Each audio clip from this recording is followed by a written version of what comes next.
Gure aita, Jesus Ruiz de la Hoz, Santanderretik zetorren. Nik ez dakit zein urtetan, kalkulatzen dut. Aita eta ama, 49 eskondu baziren, 4 urtetan izan zirela nobio, 45 izango zen, edo lauan, 45 aitari tokatu zitzaion soldautzan egotea. Aita gaztea zan gerra denboran. Ikuste dut, hogeita iruan edo jaio zela. Hogeita iruan jaiotaz. Bai, ama baino 4 urte harinago. Eta, orduan soldautza egiten zuten 3 edo 4 urtez. Gerra osteko soldautza oso luzea izan. Orduan, habe mutilak, bere batalioia edo bere ekarri zuten Durangora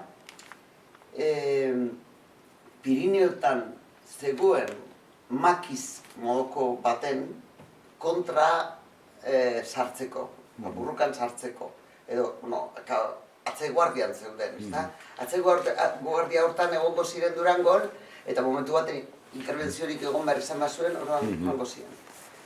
Orduan, Durangora ailegatu zirenean, antza, ez dakit, negu ailegatu zen, dakidana da, parrokoak edo norbaitek edo eskatu zutela familietan haber lekur ikusten zuten mutilio hientzako. Etxeetan hartzeko mutilak. Eta, gure etxean amak edo, amak ez, amamak, beste asko bezala, bere etxea zabaldu zutela. Gero makiekin, makiak ez dakit esplikatu behar da, baina makiak dira ezkerreko jendeak, erresistentzia, gerra ostian, gerra amaituta, erresistentzia leku asko egon ziren, eta nukleo edo multzo asko, nolabait, errenditu ez zirenak eta errenditu gura ez zutenak, eta orduan borroka jarraitu nahi zuten, argiago espero zuten Europatik laguntza izatea Frankoren kontra borrokatu ahal izateko. Eta bi nukleo nagusi, dakidan ez behintzat, bazioten bata Pirineotan, bestean Asturias Santander aldean. Hortaz gure aitak asko hitz egiten zidan, el cariñoso, Bedoya eta horien historia asko dakitik aitaren aldetik. Eta hemen, beste Pirineotan, baziren, ez dakit, hor historia asko entzut ditugu, parakaidistak eta egon dire gauza asko, Euskal Herriko historia oraintxe ateratzen dira lako gauzak. Baina, soldadu mutila hauek ara joateko ziren, baina ez ziren sekulan joan. Durango gelditu ziren zati baten, ez dakitzen denboran egon ziren. Hor ezagutu zuten elkar aita eta ama, eta nobio egin ziren. Eta orduan, aitan bueltatu zen Santanderrera, han negozioa zeukan, bere familia, komerzianteak ziren, komerziante handiak, diru asko egin zutenak, nik uste dut, ez zirela gure amama bezain fin, izan dut,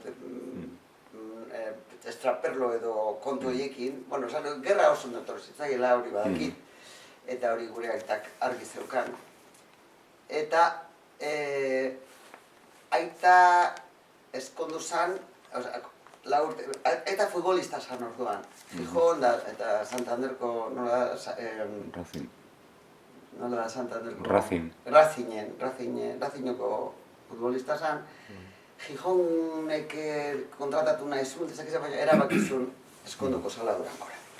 Eta Durangora eskondu, gure amama, alarguna eta alaba behar zula, eta historia, familia historia. Eta aita etorri zala, eta aitaren familia, aitaren aita, zan Nafarra txarentzulokoa, etxarrendek egilanokoa, zan Ruiz Arbizu. Eta aita Nafarra izan da, baina oso Nafar karlista handia. Eta gure aitaren familian, Frankoren aldeko ez zirenak ziren gure aita eta beste bi anaia. Osea, nebarra asko ziren. 12 bat, 13 18 izan ziren, baina 14 nagusi arte. Osa, nagusitu arte. Ailegatu ziren nagusitzera esan nahi dut. Eta, bueno, gure aita ezkondu zen Euskaldun batekin. Eta gure ama ezkondu zen Santanderko batekin. Hori ere Durangon badauka bere, horrek badauka bere kontua. Bai, ez da gauza erreza. Eta gaina Santanderrek ez zuen, ez dakit, gerran bestaldean gelditu zen, laster hartua izan zen. Nik ezkerreko jende asko ezagutu dutan, asko sufritutakoa, asko, oso gerra uste gogorra jasan dutenak.